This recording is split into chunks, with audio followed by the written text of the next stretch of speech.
Yung mga tao nabubuisit na may inaabangang ka-eksena, biglang sila yung lalabas. Ibig sabihin, walang dating. Serious? Opo, baka tanggalin na siya kasi natatakot na yung ibang artista, lalo na yung mga bata. Kapag siya'y nakakainom. Ngayon nga yung sinasabi ko kay Bara, si Shaina Magdayaw ay buntis. Courtesy of Papa P. Piolo Pascual. Hello mga kabit! Ito po ang inyong mga lingkod. Ito ba si Mama Loy? Ako naman si Papa Owen o Diaz. Ano pa nga ba ang laging yung inihilig sa amin? Ichika mo na! Dali! Ay, naku, nakakaloka, Loy. Ano yun, Noy? Oo. May lilinawin lang ako, ha? Ano yun, Noy? Hindi kasi nag-comment kasi ako dun sa... Siyempre, nanonood ako ng Linlang. Very intense yun. Ito lang kasi sinasabi sa'yo. Oo nga, hindi ako nakakanood. 4 episodes. Walang tayuan yung promise. Talaga? Hindi lang 4 episodes. So, first 4 pa lang napapanood natin. Eh, siyempre, Kim Chu, Paula Avellino, J.M. De Guzman, Inay Maricel Soriano, Ruby Luis, Kyla Estrada. Eh, sobrang puring-puri ko yan, mga yan. Dahil nga, ang intense, grabe. Oh, lagi mo yung bukang bibig. Para ako nanonood ng Korean novela, ganyan. Sa Prime Video yan. Siyempre, nakakaloka. Meron ako doon pinupuna, Loy. Sino? Si Kais, tsaka si Angie Salvacion. Sino naman niya, kuya? Ang aga-aga nga naman tayo balita. Ha? Aga naman niya, kuya. Sandali. Ay! Hindi, nilinawin ko lang. Kasi yung ibang mga fans, si Angie, tsaka si Kais, medyo sinisitatay kasi sinasabi nila, baguhan pa lang naman. Saan ba nagsimula raw yung mga veterano, di ba, sa pagiging baguhan?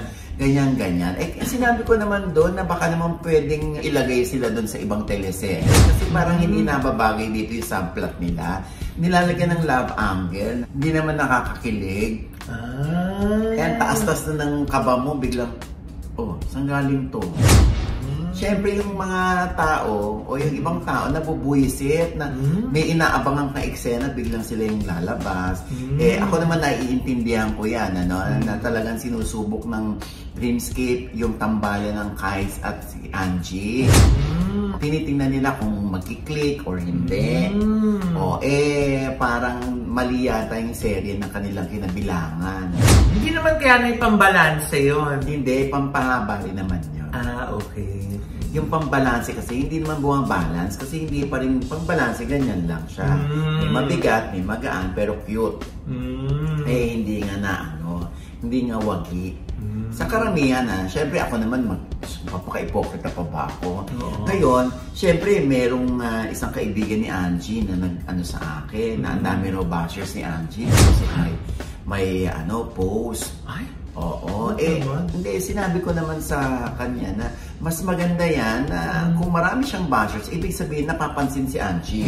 Oo. Ibig sabihin, curious sila kay Angie, so panonoorin sila. At doon malalaman ni Angie kung tama ako or mali ako ng aking opinion. Ang nakakaloka nito, Loy, sinabihan ko na nga si Angie tsaka si Kais na hindi ka ganun kagagaling Tapos, wala man lang basher. Ibig sabihin, walang dating. Marami raw bashers. So, good yun, Oo, you take it constructively. If you look at the brighter side, maganda yun. Pwedeng gawin nilang motivation yun, inspiration yun, para lalo silang magsumikap, para yung craft nila lalo nilang paigtingin. Baka po pwedeng sila ay mag-attend ng mga workshops, diba? Para marunong din sila mag-project ng boses, mag-modulate ng boses, para marunong din silang umarte ng tama. Yung gano'n na gano'n si Mrena. Oo nga. Oo, importanteng marinig ang opinion mo, Mrena. Ano ito? Kuya, ano naman kukomment ko dyan? Bakit? Unang-una, hindi pa ako nakakanood ng Linlang. Pangalawa, kuya. Sino ba yung Angie na yan at saka Kais na yan? Hala, ikaw na yung ibabash. Ng mga fans nila. Wala naman tayong magagawa kung talagang hindi naman talaga kilala ni Mrena si Kais at si Angie. Makikilala mo rin sila. Malay mo, hindi ba nakagaganito natin, biglang sumikat yung mga yan. Oo nga. Tapos yung mga fans, pag sumikat sila, dudukutin na naman yung opinion natin. Hello?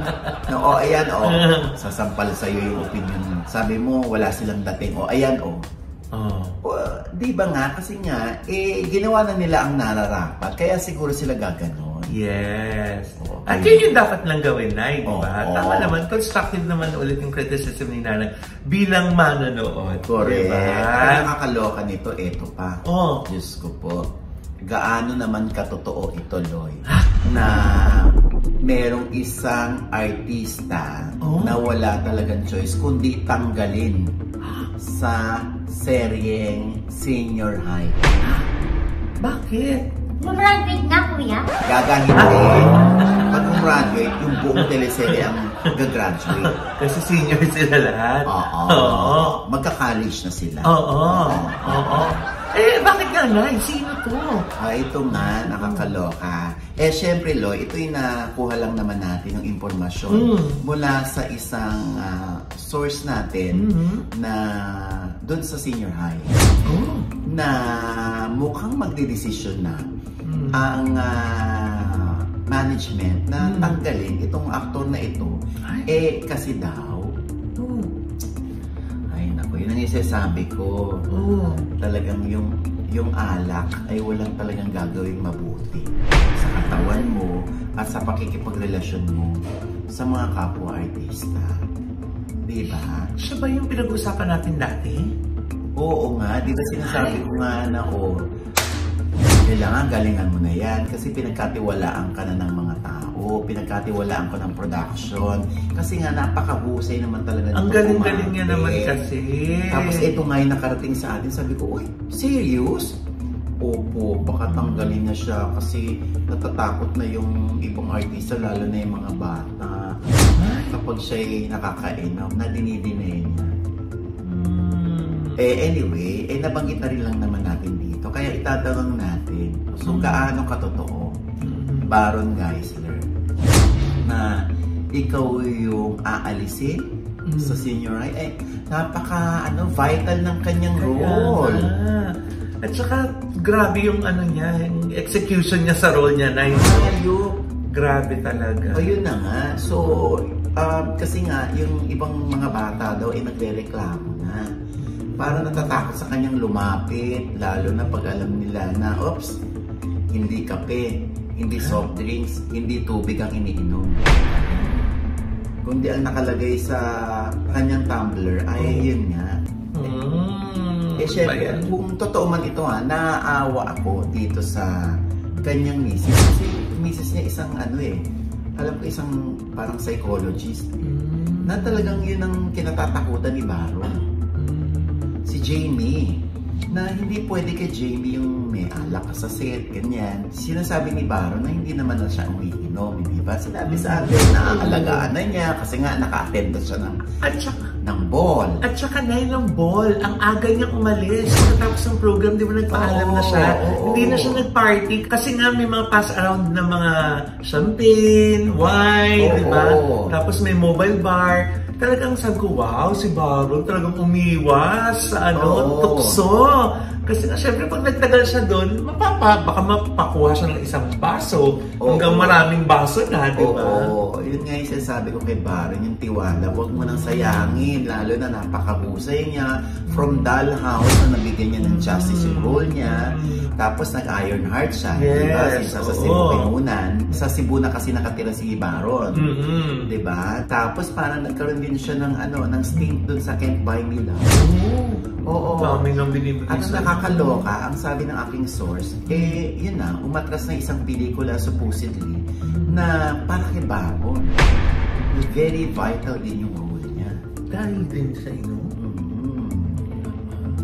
Kaya nga ako mismo, nalulungkot ako kasi, Diyos ko, nakasama ko yung batang yan sa tabing ilog.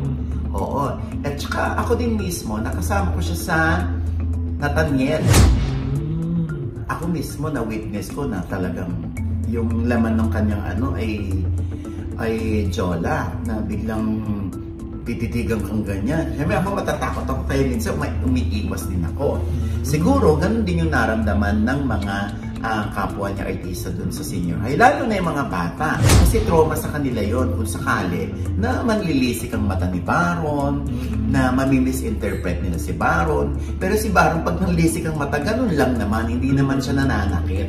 Kaya lang nga, yung interpretation na, baka galit sa atin, o baka awayin tayo, or baka saktan tayo, iiwas talaga yung mga bata.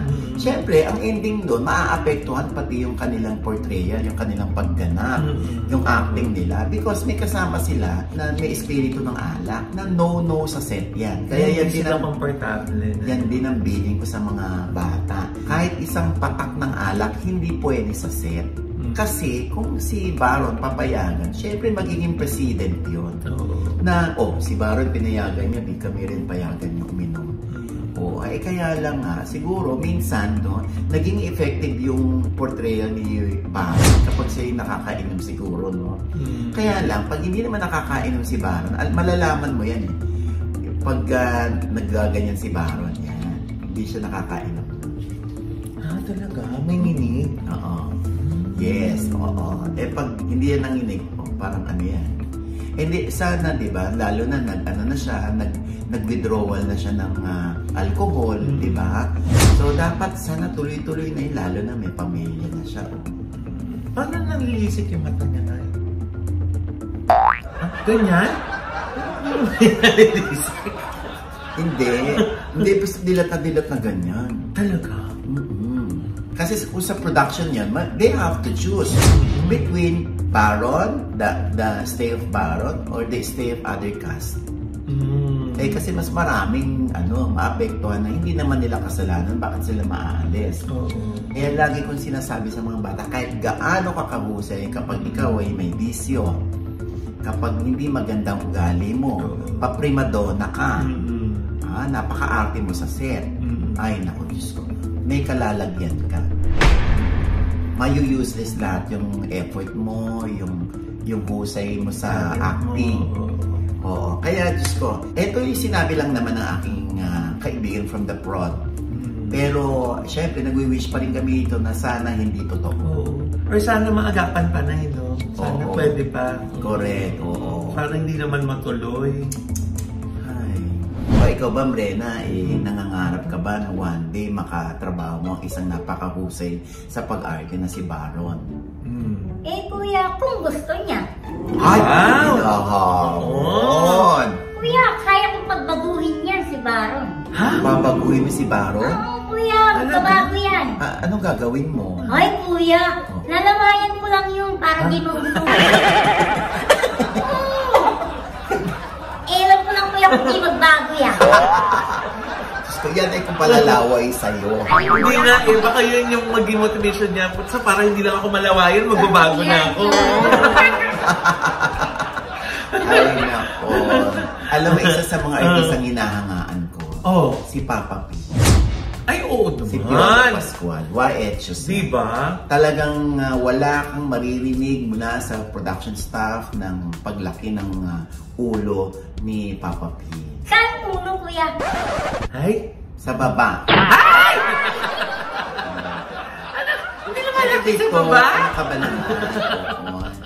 Hindi, di ba? Si Papa P, di ba? Wala ako narinig mula sa mga production staff na nagrereklamo sa kanya. Bagkus ang mga naririnig natin, yung mga tulong na naibibigay ni Papa P pag gusto niyang tulungan yung isang taga-production. Kaya naman, tinan mo, super blessed si Papa P. Totoo. At saka na yung ABS-CBN Ball, di ba talagang nilapitan ka niya. Tapos, di ba, kumbaga parang big star ka na, di ba? Yung iba, sila yung nilalapit. Pero si Papa P, lahat ng nilalapitan niya, talagang niyayakap niya, binabati niya. Correct. Ganun, bait-bait. Siyempre, nung time na yun, kasama pa niya si, magka-date sila. Siya magdayaw. Oo nga, diba? Kaya nga tinatanong natin kung sila na ba. Tapos sinayawan lang kami. Sinagot tayo ng sayaw. Gano'n na tayo. Ito nga yung balita, Loy. Ano na? Na si Shaina Magdayaw ay buntis. Courtesy of Papa P. Piolo Pascual. Truly? Ito nga'y agad na idininay ni Shaina. Hindi raw ito totoo. Fake news daw yung. Na siya ay buntis. Kasi baka mamaya dinanay na si Papa P yung tatay, pero nyontis pala, di ba? So, hindi siya buntis. At saka sexy-sexy niya na yun dun sa ano, yung sa film festival na in-attender niya, di ba? Ayan o, tingnan mo, Diyos ko po, napaka-balingkinitan. Oo, mga ganun, hanggat hindi nagbubuntis, mababalitang nabuntis. Oo nga. Kasi ilang taon naman na si Shaina, 33 years old. Siyempre, inaabangan nila yung kailan ba magbubuntis si Shaina. Yung iba kasi parang walang pakialam kay out of wedlock pa yung kanyang pagbubuntis, hindi ba? Basta magkaanak. Basta magkaanak. Huwag nating madaliin. Darating at darating din yan. Sa tamang panahon at sa tamang lalaki. Tama. Ako naman, gusto ko rin naman magkaroon ng anak si Papa P. Masundan na si Inigo. Oo nga, dapat na yung pag ganun yung lahi, yung mabait, gwapo, di ba? Dapat madami. Oo, di ba? Di ba? Parang maraming little Papa P. Tama, Mama Loy. Parang maraming baby P. Papa P, baby P. Maganda. Ang ganda ng pasok mo dun. Baby P. Anyway, ayan. So, hindi true. Siguro kung totoo naman buntis si Shaina, Diyos ko sa edad niya nga, itatago pa niya. Oo nga, hindi naman. Feeling ko. Hoy, nakakaloka. Ayan, Diyos ko napanood ko yung trailer ng I'm Not a Big Bird. Yung kay Enrique Hill. Directed by Victor Villanueva. Yes, direct. Alam mo, curious ako dun sa movie na yan, ha? Di ba? Parang napagkamalan siyang siya yun, pero hindi naman pala siya. Kaya one time, ayan, Diyos ko, parang jujutuli na yung ari niya. Dahil hindi nga, ayan, hindi naman ako si I'm not a big bird. Gano'n niya yung bird niya. Makikita kaya natin? Kung ipapakita. Pero kuya, sa totoong buhay ba? Big bird ba? O not a big bird? Siyempre, hindi natin alam, ano? Ang taas eh! Parang may alam ka eh. Parang may alam ka na. Wala akong alam. Wala. Mamatay. Wala talaga. Mamatay. Oo, no? Pinipigilan. Wala talaga, no? Okay. Diyos ko, ako pa ba? Mahirap lumasang ko. Anyway, ayan. Pero curious tayo dyan, Maganda yan. Ang ganda ng trailer niya, in fairness, no? Naku, ang dami nating abangan ng magagandang pelikula, Nay, no? Oo nga. Unang-una na, syempre, Nay, di ba? Yung kay, Julia tsaka kay, Alden, Five Breakups and a Romance. Yes, yan, 18 na po yan, ha? Tapos, ito naman kay, Enrique, kailan kaya showing, Nay? Ay, manapit ng showing din ito, yan. Mukhang interesting to, kasi sa Thailand kinuna. Di ba? At magsisimula na lang sa Free TV bukas, Lunes, ang Can't Buy Me Love, di ba? Nagsimula na po sa Netflix nung Biyernes at saka sa iWant TV kahapon, Sabado. Kaya sa Free TV naman po, Lunes na ang Can't Buy Me Love. Watch po kayo! Yes! And with that, mga kaibigan, ito po ang inyong mga lingkod. Ito po si Mama Loy! Sa lahat po na nanonood sa amin na hindi pa ho natin subscribers, sana po mag-subscribe na po kayo kasi madali lang. I-click lang po yung subscribe button na nandiyan sa ibaba. At kung naipagan po ang episode nga, pero kayong komento sa lahat namin chika, i-comment yan po yung Mama Loy, i-click yung like button at wag kalimutan i-click ang notification bell! Pag hindi niya kayong unang-una manonotify na meron kaming latest update. Yes. At syempre pa ang kanya-kanya namin channel. Yes, sana manood at mag-subscribe din po kayo sa channel ko. That's Mama Loy, M-A-M-A-L-O-I. At nandiyan pa rin po yung vlog ko nung open mic na dali. At dahil nga sa mga nakaraan nating episode, tuwang-tuwa sila kay Noy, at saka kay Tindek, at saka kay Ate Chris. Sabi nila, saan daw magka-open mic ka dali na mga impersonations sa mga gagawin. Diyos ko, kakayanin ba natin yung buong show yung ginagawa natin? Ay, huwag mo namang insultuhin, Doy, ang sarili mo. Ay? Tindek, nakakaloka ka. Kakayanin natin yan. Diyos ko, no? Tama, Noy. At please, huwag nating iimbitahan itong si Rigor, tsaka si David. Napakasasama ng mga ugali. Kung yung si Rigor at si David, na kaya natin ang open mic, Noy. Abay, oo. Hindi ba, Mrena? Siyempre, si Mrena, hindi siya si Mrena. Ha? Oo, sa open mic siya si Mokang. Tama. Mokang pa. Yes, Mrena? Hello mga ka-acting! Mag-follow naman po ng aking acting page, Ate Mrena po, M-R-E-N-A. Yes! Yes. At syempre pa, oy, nako, belated happy birthday sa ating editor. Yes! Na si Don Luna. Yes! Don, maraming salamat sa iyong pagmamahal, sa iyong dedikasyon, Yes! sa iyong devotion sa ating OGBS Showbiz Update. Ha? Yes! At syempre, ay mga pangyayari, mga kaganapan sa Jerry's Grill. Oo. Sinelebrate namin po ang birthday ni Don. Yay! Happy birthday! Basta lagi kang palakas, ingatan ang health mo. Yes, okay? of course. Mahal ka namin. We love you, mahal Don. mo kami. Tsaka si Hazel, thank you Hazel. Yes. Ayan. At syempre pa ang aking pong panayam pa rin kay Kyla Alvarez. Naku, ang dami na viral ang kanyang mga sinabi. Nakakaiyak naman kasi. Ang dami kasi nakarelate sa kanya na 4 na beses nakunan, no? Tapos, pag umuulan may naaalala siya. At ang naaalala niya ay doon niyo po panoorin sa OGBS Inspires. Ayan ha, na nasa I1 TFC na rin po. Yes! At syempre, doon sa mga gustong mag-Boracay, naku, huwag nang kalilimutan mag-stay, mag-check-in sa Ohana Boracay Beach Resort. Sa Station 3 ng Boracay, syempre pa, kaya kayo pumunta sa ohana.com para mag-book kayo direkta dyan.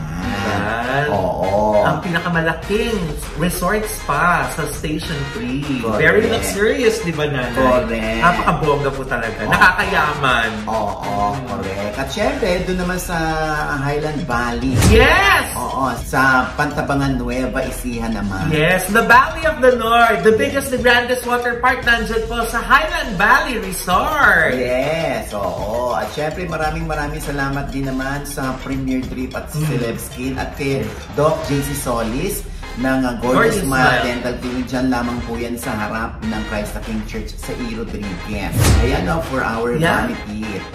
Diba? Mena, ikaw din, diba? Yes! Ang akin naman po, Kuya, Doc LJ Labatike of Smile Creation. Hi, Doc LJ! Hi, Doc! Ay, naipatingin po natin isa nating suki, si Miss Feb Brusola. Naku, hindi na walang puknat. Lahat alam na alam niya nung nakausap ko siya. Alam niya lahat everyday kung ano yung chika natin. Pati yung pag-gaya mo kay Noy. Ay, naku, alam mo yan dito.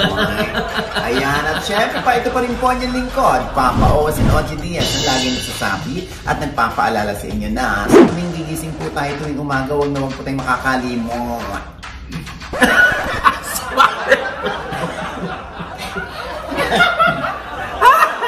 Na magpasalamat sa Panginoon dahil tayo kanyang ginising. Ibig sabihin, may mission pa rin po tayo sa buhay. Sabay sabing, every gising is a blessing! At ano pa nga ba ang laging yung hinihirit sa amin?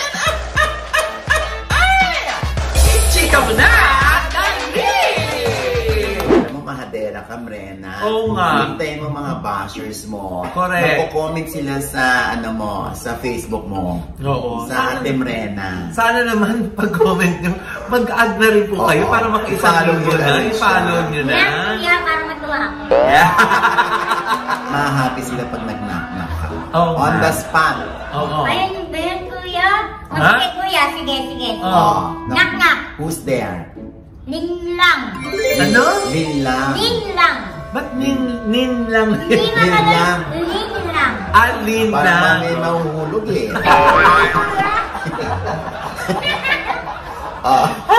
Linlang ho. Linlang lang kitang iibigin.